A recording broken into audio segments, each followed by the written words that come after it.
Hello everyone, welcome to the Rajasthan Adda 24/7। Guys कैसे हैं? उम्मीद है कि बढ़िया होंगे, मस्त होंगे, बिंदास होंगे और मजे में होंगे। दोस्तों, पर्व चल रहा है दीपावली का और खुशियों का त्योहार है और रोशनी का और उजाले का त्योहार है। तो हमेशा आपके जीवन के अंदर खुशियां बनी रहे, हमेशा है जो रोशनी रहे और हर्षोल्लास के साथ आप जीवन में आगे बढ़ते रहे, ऐसी भगवान से मैं प्रार्थना करता हूं। और साथ ही आपको और आपके पूरे परिवार को दिवाली के इस पावन पर्व की ढेर सारी शुभकामनाएं देना चाहता हूं। और ये शुभकामनाएं मैं भगवान से करूं अरदास एक छोटी सी कि ये जल्दी से जल्दी आपकी जो इच्छाएं हैं वो भगवान पूरी जरूर करे। तो चलिए देर ना करेंगे, हॉस्टल वार्डन के लिए हमने धावा बोला था, उस चीज को हम आगे बढ़ाते हैं। आज करेंगे दमदार प्रैक्टिस, क्योंकि एक मन में दिवाली के त्योहार की खुशी भी है। तो चलिए जी, पहला ही क्वेश्चन आपके सामने पूछा जा रहा है।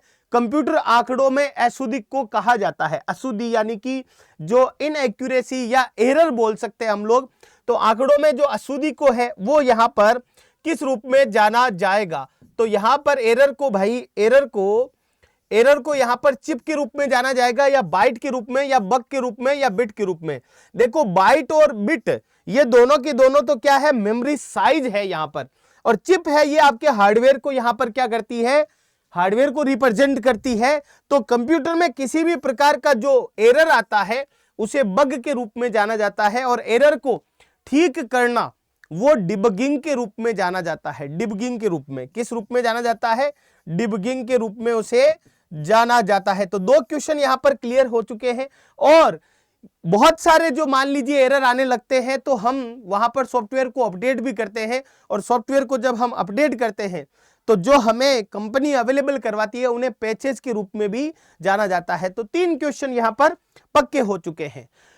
Which things given in the document can be replaced with the help of replace command? replace command की सहायता से डॉक्यूमेंट में दी गई कौन सी चीजों को बदला जा सकता है? रिप्लेस के लिए आप क्या करते हैं? कंट्रोल के साथ में H बटन का इस्तेमाल करते हैं। तो जब आप रिप्लेस कमांड यूज करते हैं तो आपको फाइंड के साथ है जो रिप्लेस का ऑप्शन भी मिलता है, क्योंकि जब तक किसी को ढूंढोगे नहीं तो रिप्लेस किसे करोगे?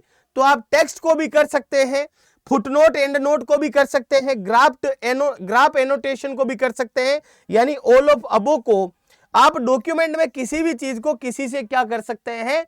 रिप्लेस कर सकते हैं यहां पर। तो करेक्ट आंसर क्या होगा आपका? यहां पर डी ऑप्शन हो जाएगा जी। नेक्स्ट वन है डेटा का दृष्टिगत representation. Visual representation of data किस रूप में जाना जाएगा? और सूचना को समझने के लिए आसान के साथ साथ आकर्षित भी बनाना है। सूचना को हमें समझाना भी है और उसके साथ साथ में अट्रैक्टिव भी बनाना है, ताकि सूचना है वो देखने से ही सूचना को है जो प्यार हो जाए देखते ही कि वाह क्या सूचना है ना। तो इस चीज को हम क्या किस रूप में जानेंगे? चार्ट के रूप में जानेंगे। बेसिकली चार्ट के माध्यम से है वो आप विजुअल रिप्रेजेंटेशन कर सकते हैं डेटा का, और साथ ही आप डेटा को अट्रैक्टिव बना सकते हैं, इंफॉर्मेशन को आप इजीली अंडरस्टैंडेबल बना सकते हैं। तो यहां पर करेक्ट आंसर क्या होगा आपका? ए ऑप्शन होगा। Which option is use to reach a certain location marked in the document? Document में चिन्हित की हुई जगह निश्चित लोकेशन पर पहुंचने के लिए किस विकल्प का ऑप्शन किया जाता है? यह आपको इंसर्ट मेन्यू में मिलेगा। कहां पर मिलेगा? इंसर्ट मेन्यू में मिलेगा, और इसे हम बोलते हैं बुकमार्क। इसे क्या बोलते हैं? बुकमार्क। और इसकी जो शॉर्ट की होती है वो क्या होती है? कंट्रोल के साथ शिफ्ट के साथ F5 बटन होता है, ये इसकी शॉर्ट की के रूप में जाना जाता है। तो करेक्ट आंसर क्या हो जाएगा आपका? सी ऑप्शन हो जाएगा। Good answer. नेक्स्ट उसके आगे बात करते हैं जनाब, सी बेसिक, कोबोल और जावा किसके उदाहरण है? सी बेसिक, कोबोल और जावा ये चारों की चारों हैं, वो आपके किस रूप में जानी जाती है? कंप्यूटर की लैंग्वेज के रूप में जानी जाती है। लेकिन ये किस प्रकार की लैंग्वेज है? ये आपके हाई लेवल लैंग्वेज के रूप में जानी जाती है। सी है वो डेनिस रिची साहब ने सी को डेवलप किया था। बेसिक है वो beginners all purpose symbolic instructions code के रूप में जानी जाती है। कॉमन बिजनेस ओरिएंटेड लैंग्वेज के रूप में कोबोल जानी जाती है। और जावा है वो जेम गोसलिंग साहब है, उन्होंने है जो इसे डेवलप किया है। तो बहुत ही प्यारा सा क्वेश्चन था। नेक्स्ट आगे बात करते हैं छठवें क्वेश्चन की। छठवां क्वेश्चन है where does the selected text go to when cut and copy? जब आप कट और कॉपी करते हैं तो आपके द्वारा सेलेक्ट किया गया टेक्स्ट कहां चला जाता है? कट के लिए क्या करते हैं हम? Ctrl+X करते हैं। कॉपी के लिए क्या करते हैं हम लोग? Ctrl+C करते हैं। और जब भी किसी भी टेक्स्ट के साथ में कट या कॉपी जैसी कमांड है वो की जाती है तो वो क्लिपबोर्ड नामक क्षेत्र होता है। ये क्लिपबोर्ड नामक क्षेत्र है वो आपके कंप्यूटर की रैम, रैंडम एक्सेस मेमोरी के अंदर आपको मिलता है। रैम है वो वोलेटाइल है यानी टेम्परेरी है। अगर पावर सप्लाई बंद हो जाती है तो आपका कट या कॉपी किया हुआ डेटा भी रैम के साथ ही उड़ जाता है। तो यहां पर करेक्ट आंसर क्या होगा? आपका सी ऑप्शन होगा जनाब। नेक्स्ट क्वेश्चन है, स्प्रेडशीट में कॉलम और रो के जोड़ने को कहते हैं। कॉलम और रो के जब जुड़ने से किसका निर्माण होगा? कॉलम और रो के जुड़ने से एक सेल का निर्माण होता है। किसका निर्माण होता है? सेल का। सेल का निर्माण होता है। सेल में पहले कॉलम का एड्रेस होता है। किसका एड्रेस होता है? कॉलम का। फिर किसका एड्रेस होता है? रो का एड्रेस होता है। जैसे ए है कॉलम और 1 है आपके रो, तो A1 हो गया। एक्टिव सेल का कंटेंट है वो आपको कहां पर दिखाई दे? एक्टिव सेल का एड्रेस है वो आपको कहां पर दिखाई देता है? नेम बॉक्स में दिखाई देता है। तो नेम बॉक्स क्या है उसके बारे में भी पता होना चाहिए। आपके स्प्रेडशीट के अंदर कॉलम की संख्या कितनी होती है? स्प्रेडशीट में कॉलम की संख्या कितनी होती है? 16,384 होती है। आपके स्प्रेडशीट में रो की कितनी संख्या होती है? तो रो की संख्या होती है 10,48,576 रो होती है आपके। अभी करंटली जो आपके MS एक्सेल आपने देखा होगा, MS एक्सेल आप यूज लेते होंगे तो उसमें ये चीजें आपको देखने को मिलती है। तो सेल है वो आपका करेक्ट आंसर होगा। With the help of which command we can insert predefined text in our document? हम किस कमांड की सहायता से अपने डॉक्यूमेंट में पूर्व परिभाषित टेक्स्ट डाल सकते हैं? यहां टेक्स्ट के बारे में बात हुई है। पूर्व परिभाषित डॉक्यूमेंट टेम्पलेट के रूप में जाने जाते हैं। प्री डिजाइन डॉक्यूमेंट टेम्पलेट के रूप में जाने जाते हैं। और टेम्पलेट है वो आपको वर्ड में भी देखने को मिलेगा, एक्सेल में भी देखने को मिलेगा, पावर पॉइंट में भी आपको देखने को मिलेगा। तो पूर्व परिभाषित जो टेक्स्ट है वो ऑटो टेक्स्ट, ये क्या होता है कि आपके वर्ड में एक डिक्शनरी होती है जिसमें 10,000 शब्दों को आप क्या कर सकते हैं? स्टोर कर सकते हैं। तो ऑटो टेक्स्ट है वो आपका करेक्ट आंसर होगा। In which view the header, footer, background ETC are display on the screen?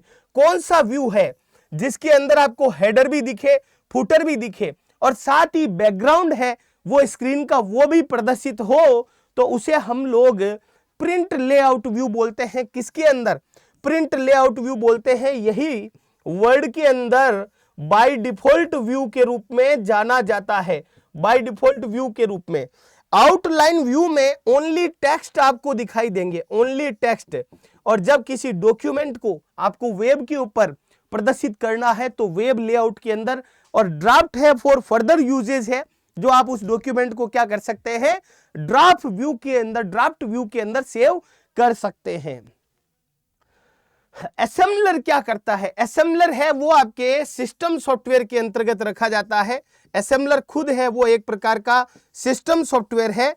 और सिस्टम सॉफ्टवेयर की भी जो कैटेगरी है उसमें क्या है? यह है लैंग्वेज ट्रांसलेटर है। लैंग्वेज ट्रांसलेटर है। और यह क्या करता है? बेसिक भाषा को यंत्र भाषा में, converting basic language into machine language ना, उच्च स्तरीय भाषा को यंत्र भाषा में ना जी, असेंबली भाषा को यंत्र भाषा में परिवर्तित करना, converting assembly language into machine language. C is the right answer. आपका सी ऑप्शन है वो करेक्ट आंसर होगा यहां पर। इनमें से कौन सी मेमोरी एक सेकंड में कई बार रिफ्रेश होती है?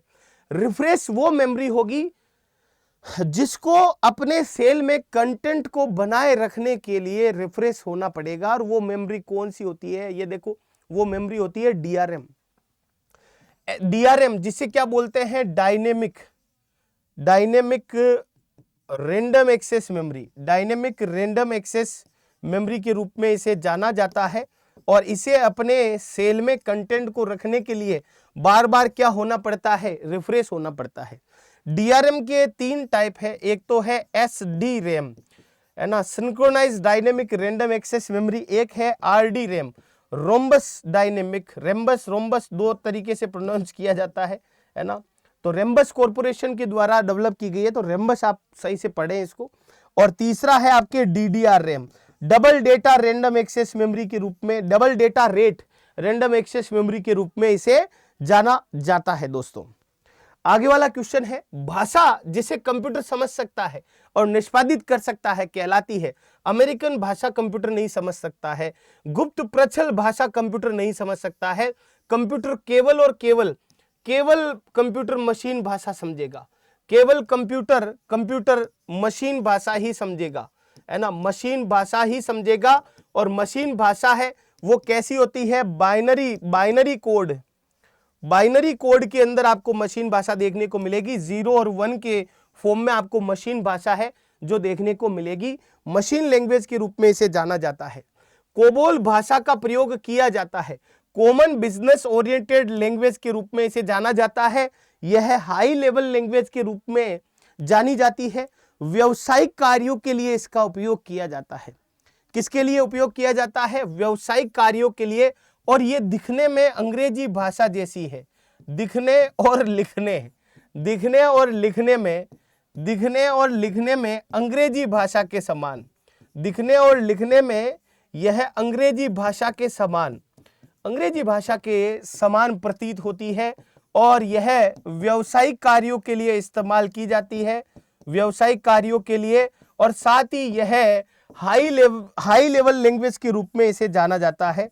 साथ ही ये किस प्रकार की लैंग्वेज है, हाई लेवल लैंग्वेज के रूप में इसे जाना जाता है। नेक्स्ट वन है, what are the commands to insert special symbol. आपको यदि आपके डॉक्यूमेंट में, आपको अपने डॉक्यूमेंट में स्पेशल सिंबल को एंटर करना है, तब आप किस कमांड का यूज लेंगे। यहां कमांड के बारे में बात हो रही है। अगर आपको मेन्यू के बारे में पूछा जाता तो ये मेन्यू कौन सा मेन्यू होता, इंसर्ट मेन्यू होता। और इंसर्ट मेन्यू में लास्ट में आपको यहां पर देखने को मिलता है सिंबल और इक्वेशन ऑपरेशन देखने को मिलता है ना, नहीं, सिंबल और आपके इक्वेशन ऑप्शन आपको देखने को मिलता है। वहां पर आप क्या कर सकते हैं, कोई भी मान लो कि करेक्टर डालना है, कोई स्पेशल आपको क्या करना है, इंसर्ट करनी है चीजें, तब आप इसका यूज कर सकते हैं। ठीक है जनाब। नेक्स्ट आगे की तरफ चलते हैं। Which command is use to arrange the middle space of paragraph and line. भाई कौन सी कमांड के द्वारा आपके पैराग्राफ और लाइन के बीच में स्पेस को बढ़ाया और कम किया जा सकता है। तो वो ऑप्शन है line and paragraph spacing. Line और पैराग्राफ स्पेसिंग ये आपको कहां मिलेगी, होम मेन्यू में देखने को मिलेगी। कहां पर देखने को मिलेगी, होम मेन्यू के अंदर। अगर आप में से कोई साथी देखना पसंद करता है तो मैं उन्हें दिखा सकता हूं ये, ताकि और ज्यादा इंटरेस्टिंग आपको लगे ये चीज, है ना। ये देखो जी, ये यहां पर आपको लाइन और पैराग्राफ स्पेसिंग होम मेन्यू में, ये लाइन और पैराग्राफ स्पेसिंग का ऑप्शन है। इंसर्ट वाले में जो प्रीवियस क्वेश्चन था उसमें ये देखो सिंबल और इक्वेशन, ये कमांड आपको यूज करनी पड़ेगी, ये कमांड आपको यूज करनी पड़ेगी। इससे पहले वाला जो क्वेश्चन था उसमें इस कमांड का उपयोग आपके द्वारा किया जाएगा, है ना। नेक्स्ट है, by which button we can heading, sub heading and body text be hidden. किस बटन के द्वारा हेडिंग, सब हेडिंग व बॉडी टेक्स्ट को छुपाया जा सकता है, तो उसे बोलते हैं कोलैप्स बटन। कोलैप्स बटन के द्वारा आप हेडिंग, सब हेडिंग इन आदि चीजों को क्या कर सकते हैं, छुपा सकते हैं। बात समझ में आई क्या बेटा। नेक्स्ट उसके आगे चलते हैं। कैश मेमोरी क्या है, कैश मेमोरी। कैश मेमोरी छोटा बफर स्टोरेज है या स्थायी स्टोरेज है या मेन मेमोरी है।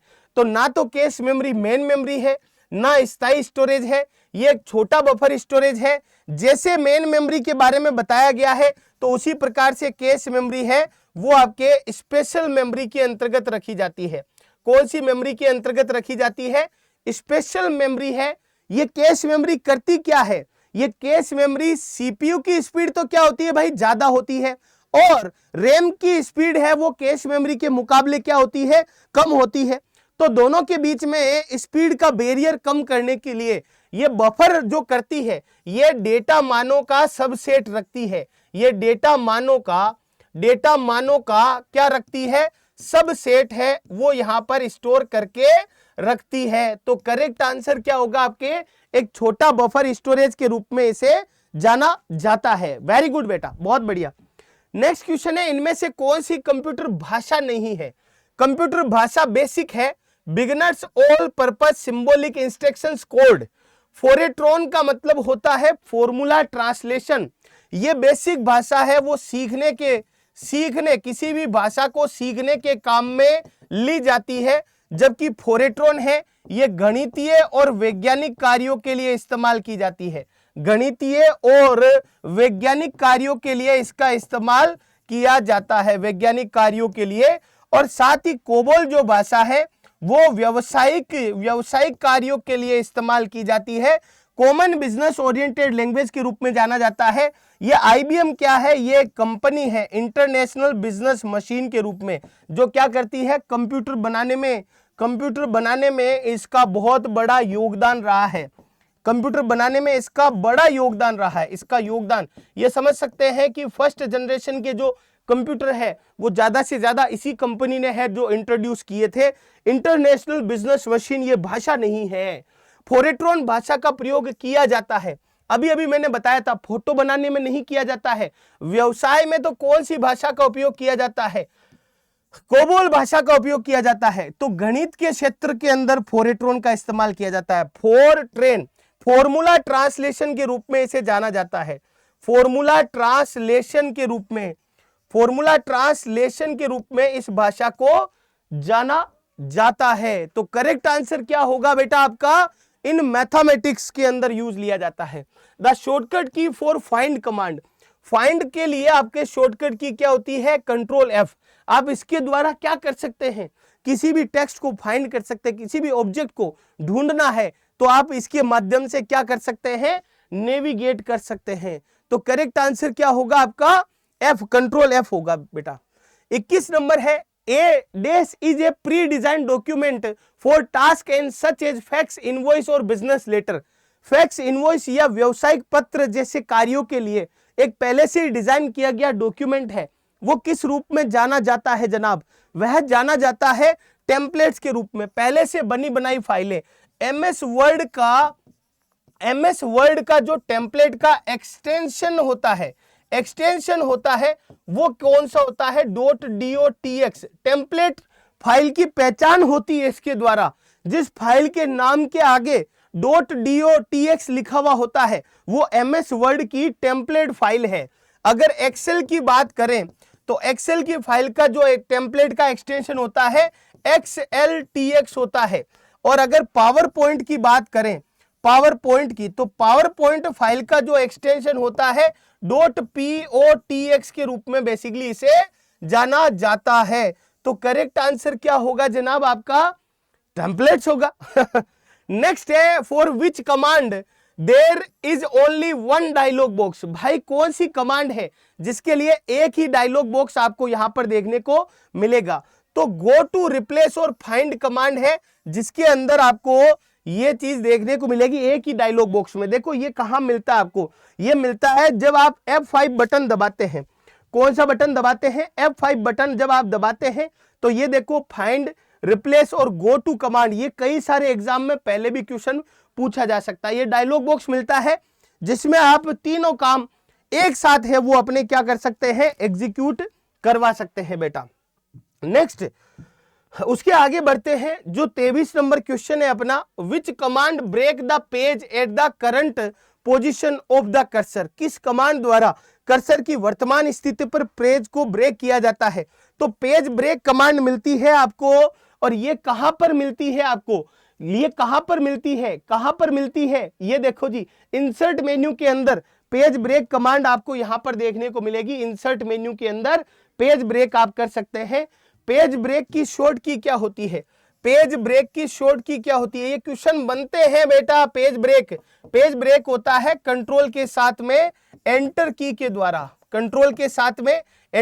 द्वारा, अगर लाइन ब्रेक करना है आपको, क्या करना है, लाइन ब्रेक्स करना है तो आप शिफ्ट के साथ में एंटर दबाओगे, क्या दबाओगे आप, एंटर की का इस्तेमाल करोगे।